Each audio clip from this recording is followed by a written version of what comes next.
À l'occasion de cette grande conférence débat, des grandes idées vont circuler cet après-midi dans cette salle. Le thème central retenu, c'est la place de l'Afrique dans le monde. Vous vous souviendrez, il n'y a pas longtemps, on avait planché sur la place de la République démocratique du Congo dans le monde. Aujourd'hui, c'est la place de l'Afrique. Deux éminentes personnalités scientifiques pour aborder ce thème ô combien intéressant, ô combien passionnant aussi. Il s'agit du professeur Kamana, qui est à ma droite.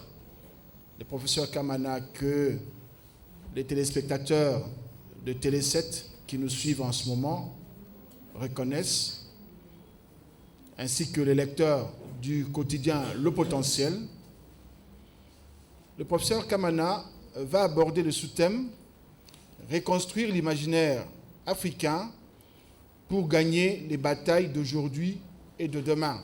Et à ma gauche, c'est Philippe Bioya, le professeur Philippe Bioya, qu'on ne présente plus d'ailleurs. Il va tracer aujourd'hui pour nous les nouveaux itinéraires géopolitiques africains dans le monde global. On est en pleine mondialisation. Quelles sont les voies que l'Afrique et les Africains devraient suivre pour jouer enfin leur partition? Et pour introduire cette matinée, j'invite Freddy Moulumba Kabouayi, au nom de l'organisateur, c'est-à-dire le groupe de presse Le Potentiel et Radio Télé 7, de circonscrire le cadre dans lequel Le Potentiel organise cette conférence débat. Nous avons toujours organisé des conférences débat le matin. Cette fois-ci, ça se passe l'après-midi parce que au niveau de la salle, il y a eu des petits problèmes. Soit. Donc, si on a choisi ce thème, il y a quand même une explication. J'étais de passage à Paris. Je suis rentré dans des librairies. J'ai trouvé ces livres que le prof Bio connaît très bien. La puissance au XXIe siècle. Au XXe siècle, les nouvelles définitions du monde. Donc, le monde est en train de changer. L'Afrique change, mais il faudrait que les Africains en débattent. En revenant ici, le prof Kamana était à Kinshasa. Il m'avait déjà écrit qu'il serait à Kinshasa. J'ai dit, mais comme vous êtes là, ça serait une occasion d'inviter les Congolais qui vous voient toujours à la télévision, de leur parler et d'engager une discussion. Et pour cela, on va tabler sur l'Afrique. C'est ainsi qu'on a dit, qu'on organise ces débats. Et j'espère aussi que vous allez aussi participer. Il ne faut pas donner l'impression qu'il n'y a qu'eux qui connaissent. Donc nous devons partager un peu nos expériences et nos connaissances pour que l'Afrique démarre, parce que dans cet ouvrage, l'Afrique n'a pas de place. Je pense qu'en tirant les leçons du passé, on a été victime de l'esclavage et de la traite négrière. Ça fait plus de 5 siècles qu'on est toujours dominé. Je pense qu'avec l'imitation qui s'opère, il sera normal que d'autres puissances ou bien d'autres mafieux nous dominent encore. C'est pour laquelle on reste ce débat. Une fois de plus, merci. Merci Freddy pour cette brève introduction. Sans plus tarder, pour ne pas abuser de votre patience, j'invite le professeur Kamana, auteur de plusieurs livres, un scientifique qui a pignon sur rue, d'aborder le sous-thème « Reconstruire l'imaginaire africain pour gagner les batailles d'aujourd'hui et de demain ». Professeur Kamana, définissez-nous toutes ces batailles. Merci. Et merci à vous tous et toutes qui vous êtes déplacés pour ce moment de réflexion sur la place de l'Afrique dans le monde d'aujourd'hui. J'ai choisi d'aborder ces sujets du point de vue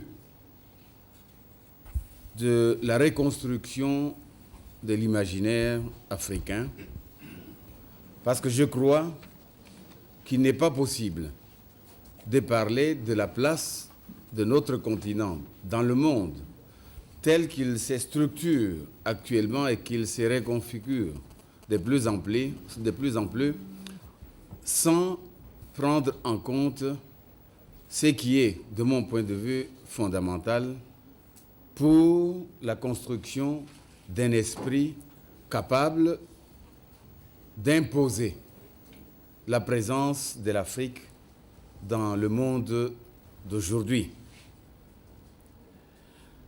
L'année où il a reçu le prix Nobel de littérature, Ole Soyinka, qui se trouvait devant des journalistes occidentaux, toujours friands d'images négatives du continent africain, Soyinka a dû répondre à la question suivante des journalistes occidentaux. Comment voyez-vous l'avenir de l'Afrique, lui a-t-on demandé. Comment je vois l'avenir de l'Afrique? Lumineux, forcément lumineux. Depuis que je suis à Kinshasa, il y a une semaine, je regarde Télé 7 et je vois défiler les images du président Kasavubu, de Patrice Emery Lumumba, du président Mobutu et du président Kabila en train de parler de notre pays en termes de volonté d'unité et de volonté d'une grande présence dans le monde. Et ces images qui défilent s'achèvent par ces slogans « Prenons notre destin en main ». Ces deux événements m'ont poussé à me poser la question: que faut-il faire pour que l'avenir de l'Afrique soit effectivement un avenir lumineux? Que devons-nous faire pour que le Congo, l'Afrique, soit l'Afrique dont nous prenons le destin entre nos mains? Que faut-il faire pour que le Congo et l'Afrique deviennent, dans le monde d'aujourd'hui, capables de se donner une place qui corresponde aux rêves, aux utopies les plus ardentes des Congolais et des Africains aujourd'hui? Face à cette question, j'ai tout de suite compris qu'il ne s'agit pas de proposer une réponse unique, ni de tracer une route unique, ni de croire qu'il doit y avoir des solutions prêtes à porter, qu'il suffirait tout simplement de proposer et de présenter à l'Afrique et au monde d'aujourd'hui. Ce qu'il faut, c'est de chercher plutôt à proposer des idées pour réfléchir et des orientations pour agir. C'est le but de mon intervention que de vous donner quelques idées directrices et d'ouvrir quelques orientations qui me paraissent essentielles comme condition de possibilité de la capacité, de la construction de la capacité de l'Afrique à se donner une place dans le monde d'aujourd'hui. Et cette orientation, ces idées, je voudrais les organiser à partir d'une conviction de fond. Cette conviction de fond est celle-ci. Le travail de transformation d'une société dépend de la force, de la puissance, de l'énergie et de la solidité de l'imaginaire des individus, des communautés, des peuples et des civilisations.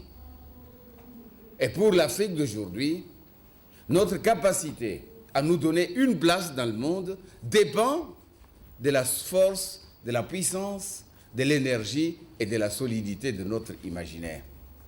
Et il faut entendre par imaginaire le système de représentation, le système d'image, le système d'idées fondamentales que l'on a de soi-même par rapport au monde, par rapport à l'histoire, par rapport à l'avenir que l'on veut se construire. Et nous ne pouvons réfléchir sur la place du Congo et de l'Afrique dans le monde que si nous faisons un travail sur l'imaginaire comme lieu de représentation d'images et d'idées fondamentales afin que le Congo, l'Afrique, soit capable de disposer d'un mental qui permette de construire une force capable de nous imposer dans le monde d'aujourd'hui, qui est un monde des rapports de force, souvent féroces, souvent cruels, un monde où si on veut avoir une place, il faut configurer une certaine mentalité, un certain mental, une certaine force de vision de soi dans la configuration du monde.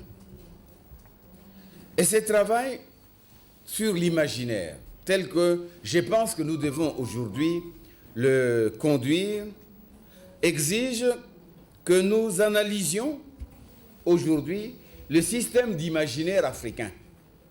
Système que, de mon point de vue, nous a amenés dans une situation où un livre comme celui qui vient de vous être présenté, qui parle de la puissance aujourd'hui, devient un livre où l'Afrique n'a même pas de place dans la définition de la puissance telle qu'elle est comprise aujourd'hui. Et si l'Afrique est dans cet état-là, c'est que son système d'imaginaire pose problème. Et je voudrais prendre un moment pour analyser ces systèmes d'imaginaire. Parce que ce système est un formatage global qui ne nous permet pas d'occuper la place qui devrait être la nôtre dans le monde d'aujourd'hui. Une fois que j'aurai défini ce système de formatage de l'imaginaire africain, je passerai à un deuxième temps qui serait une proposition d'orientation de déformatage du système de l'imaginaire africain afin que l'Afrique puisse aujourd'hui entrer dans ce travail de déformatage à partir d'une vision claire de ses faiblesses comme de ses atouts et de la force de ses espérances dans le monde actuel. Et enfin, je proposerai des pistes de reformatage de l'imaginaire africain. Et ce travail d'analyse, de déformatage et de reformatage pourra nous donner alors une vision d'ensemble sur le travail à faire aujourd'hui pour que l'Afrique se donne la place que nous voulons qu'elle ait dans le monde d'aujourd'hui, en dehors de tous les déterminismes qui actuellement conditionnent nos esprits, conditionnent notre manière de nous voir nous-mêmes, notre manière de voir notre culture, notre manière de voir nos civilisations et notre manière de nous projeter en tant que peuple dans l'avenir de l'humanité. Je passe donc à l'analyse de notre imaginaire aujourd'hui. Comment se définit l'espace de la construction et du fonctionnement d'un imaginaire. Si j'ai parlé dans un vocabulaire du pédantisme philosophique, je vous aurais dit que ce qui détermine d'abord l'imaginaire, c'est ce qu'on pourrait appeler la temporalité créatrice. Mais je ne dirais pas ça, ça fait trop pédant. Disons plus simplement que l'imaginaire se construit, se déploie et se développe à partir de la relation, d'une conscience historique, de la relation que l'on a par rapport au passé, par rapport au présent et par rapport à l'avenir. C'est dans ces rapports-là que des individus, des groupes, des peuples, des civilisations se construisent dans l'image, dans la représentation et dans l'idée qu'ils se font d'eux-mêmes en tant que peuple, en tant que civilisation et en tant que groupe ou même en tant qu'individu. Regardons alors l'Afrique dans son rapport au passé africain. Celui qui prend le temps d'analyser l'Afrique du point de vue de sa relation au passé pourrait être frappé par deux choses. Il y a d'abord un rapport complètement onirique, une sorte de rêverie d'un passé que l'on considère comme un âge d'or. Et ce passé qui est un âge d'or entre dans la construction d'un discours qui n'a aucun impact sur le présent. Et c'est ce rapport onirique que beaucoup nous reprochent aujourd'hui, particulièrement dans le monde occidental, en parlant des Africains comme des hommes et des femmes en train d'exalter leur passé comme un passé idyllique. Mais c'est tout simplement de l'onirisme qui n'a aucun impact sur les réalités que vit l'Afrique aujourd'hui. Et ce reproche est particulièrement adressé à tous les mouvements de pensée qui, dans l'Afrique d'aujourd'hui, ont tendance à rentrer aux sources africaines de la vie et de se donner les sources africaines dans l'Égypte pharaonique.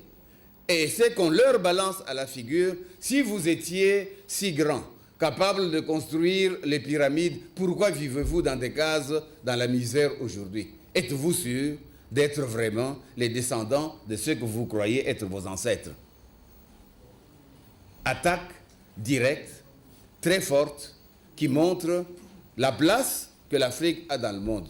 Si vous avez été des pharaons, prouvez que vous êtes les descendants des pharaons. Or, aujourd'hui, vous ne le prouvez pas. Votre rapport au passé, à vos sources, est un rapport purement onirique. Mais il y a une autre dimension de notre rapport au passé, c'est le fantasme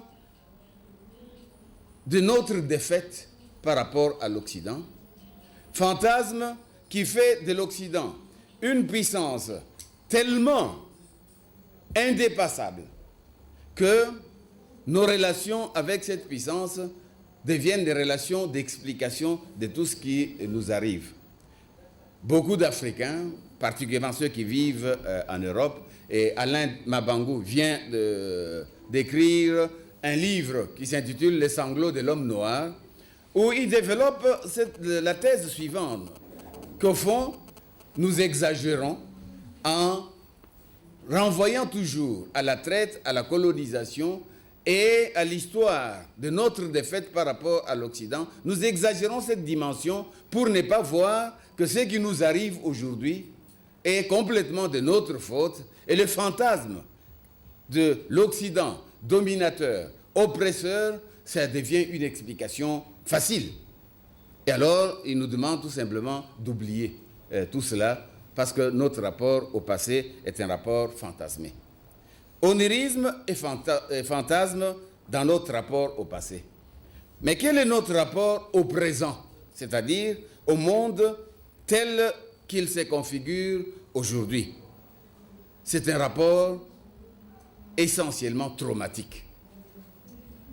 Entendons par rapport traumatique un rapport qui s'est construit de telle manière qu'il casse en nous-mêmes toute la possibilité de nous croire, de nous penser, de nous imaginer autrement que ce que nous sommes aujourd'hui. Ça veut dire un continent marginalisé, un continent dominé et un continent de plus en plus incapable, dans son mental, d'ouvrir des perspectives qui soient autres que des perspectives du monde, de l'ordre mondial tel qu'il est configuré dans une puissance où l'Afrique n'a pas de puissance.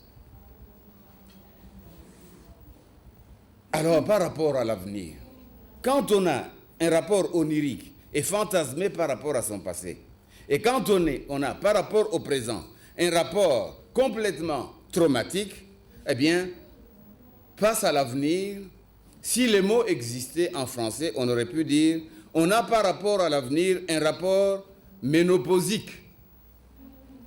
Ça veut dire, l'Afrique est l'Afrique de la ménopause par rapport à la capacité d'inventer d'avenir. L'Afrique a perdu dans sa représentation, dans l'image qu'elle a d'elle-même, dans l'idée fondamentale qu'elle s'est faite d'elle-même, l'Afrique a perdu la capacité de donner une force à son rapport à l'avenir. Et pour ceux qui trouveraient la métaphore que désignent les mots ménopausiques un peu trop, pas trop genre, hein, on pourrait utiliser un autre mot qu'utilise un écrivain, un romancier français, Houellebecq.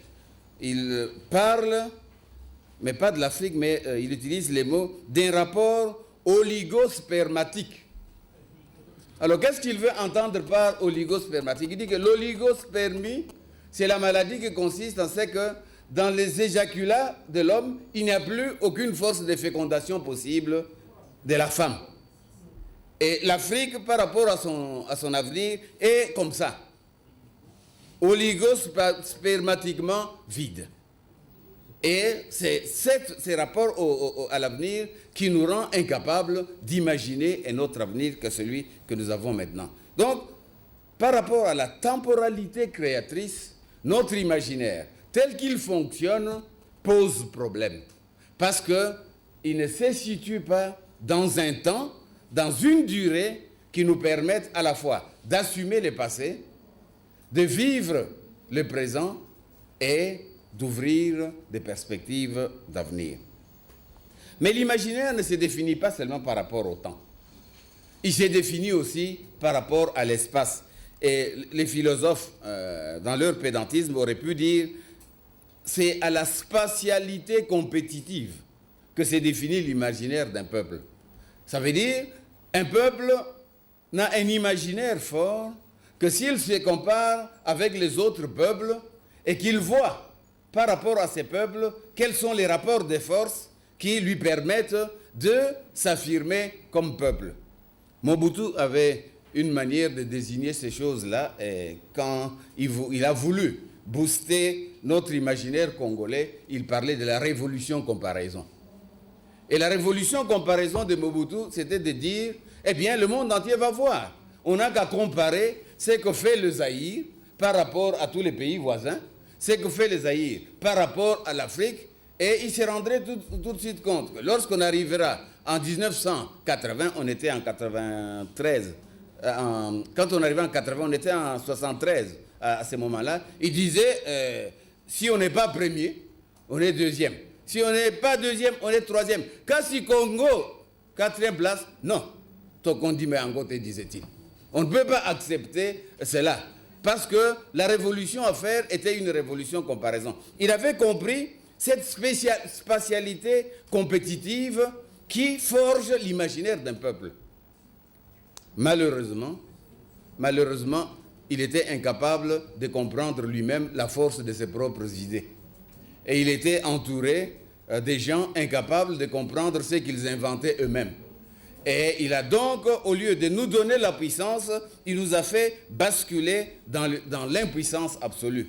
Ce qui a fait que le Congo, et après le Congo, beaucoup de pays africains ont voulu une spatialité compétitive sans se donner une politique de puissance, qui seule est capable de construire une économie de puissance, de construire une culture de puissance et de construire un esprit de puissance. Notre spatialité par rapport aux autres est aujourd'hui une spatialité d'impuissance. Au moment où j'étais étudiant à la faculté de théologie catholique, notre professeur de sociologie, M.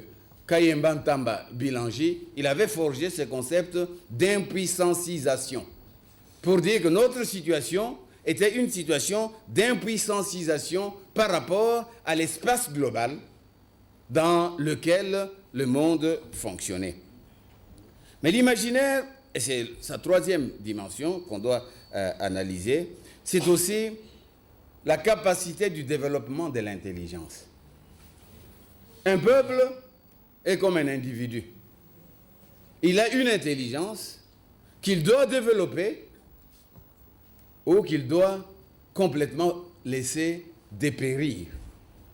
Parce que c'est le développement de l'intelligence, donc la capacité de faire que dans une population, l'ensemble des cerveaux deviennent capables de construire un destin et à travers ce destin de s'imposer dans le monde parce que le pays dans son ensemble est un grand cerveau qui utilise tous ses atouts et à partir de ces atouts qui construit un avenir.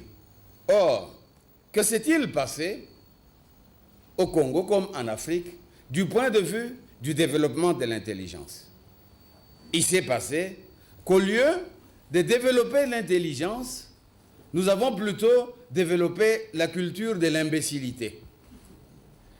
Et cette culture de l'imbécilité est devenue tellement la culture de nos pays en Afrique que nous n'arrivons pas à résoudre les problèmes les plus fondamentaux, les plus cruciaux, qui relèvent autant de la vie quotidienne. Et quand j'entends relever de la vie quotidienne, c'est au sens de Félix Oazekwa. Que veut le peuple? Vous connaissez la réponse de Koudia Kounoua. Voilà. Et même à ce niveau plus simple, du manger, du boire, de l'éducation de l'enfant, du logement, à ce niveau le plus simple, beaucoup de nos pays n'arrivent pas à résoudre ces problèmes parce que beaucoup de nos pays n'ont pas une politique de l'intelligence pour résoudre ces problèmes. Nous nous trouvons donc dans des pays de médiocrité, souvent généralisée, et dans les pays d'imbécilisation progressive de l'ensemble de la population parce que nous n'avons pas de structure pour construire l'intelligence communautaire d'un peuple. Quand je suis dans d'autres pays, particulièrement en Europe ou en Amérique, j'entends toujours dire de notre pays qu'il est l'exemple d'un pays imbécile par excellence, parce que c'est un pays qui ne construit pas l'intelligence pour résoudre ses problèmes. À la Oazekwa, mais aussi pour résoudre les problèmes qui sont au-dessus de la vie quotidienne, c'est-à-dire les problèmes des institutions et les problèmes de la liberté et du jeu politique qui permettent à un peuple d'être un grand peuple. Et de ce point de vue-là, il y a un phénomène qui frappe de plus en plus en Afrique, c'est l'émergence d'un certain type de spiritualité.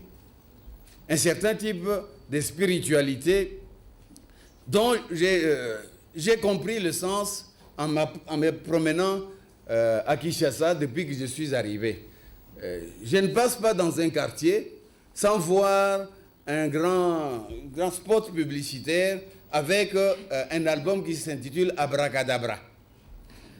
Eh bien, j'ai compris que le pays est devenu le pays de l'abracadabra. Et cet abracadabra s'est construit sur les spiritualités du délire. Cet abracadabra s'est construit sur une musique de crétinisation collective. Cet abracadabra s'est fait sur des danses d'obscénité inénarrable. Et j'aurais pensé qu'il y aurait un tollé communautaire de dignité, un sursaut. Pour refuser cela, silence total. Au contraire, le matin, la télévision me balance abracadabra. J'ai dit, oui, nous sommes vraiment un pays abracadabra.